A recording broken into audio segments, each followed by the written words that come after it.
Hi, and welcome to this week's edition of the Rugged Rundown. And what I'm going to talk to you today is about the comparison of the Panasonic FZ-G2 tablet versus the Dell Latitude 7220.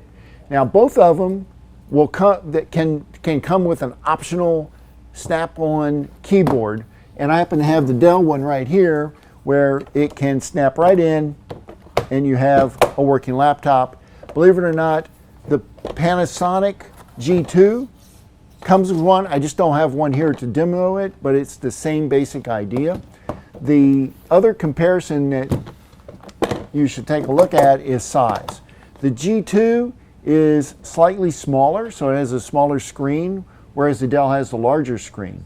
Some other notable differences is the Dell has 3 programmable buttons, whereas the G2 only has 2 programmable buttons, which may or may not be an issue. One thing I like about the Panasonic is the webcam has a slide down screen so that you can become more private if you're not using your camera.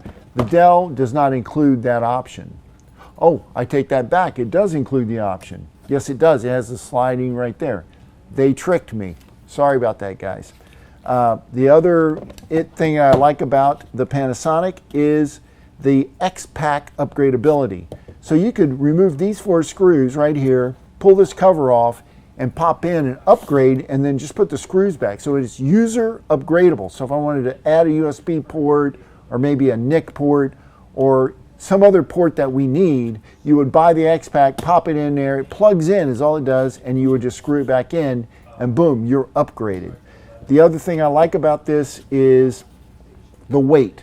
The weight is much lighter than your Dell Latitude, but you're giving up screen size. That's why the Dell is a little larger. Now, as far as port covers are concerned, the Panasonic has a nice port cover. It tends to be one port cover for all of the ports. It has a nice rubber gasket here so that no water or dirt or grime can get in there.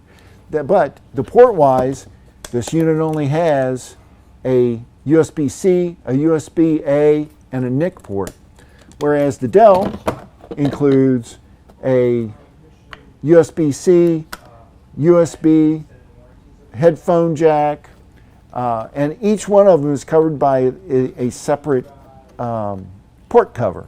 So if one of them breaks, you don't have to buy the whole slew of them. You just buy the one you need, which isn't a bad thing if you ask me. Overall, the Panasonic's going to be more expensive. The Dell will be less expensive, but it depends on what you're using them for. Do you need the lightweight, and do you like the upgradability, or do you want to go with the tried and true Dell for less expensive, more cost-effective use?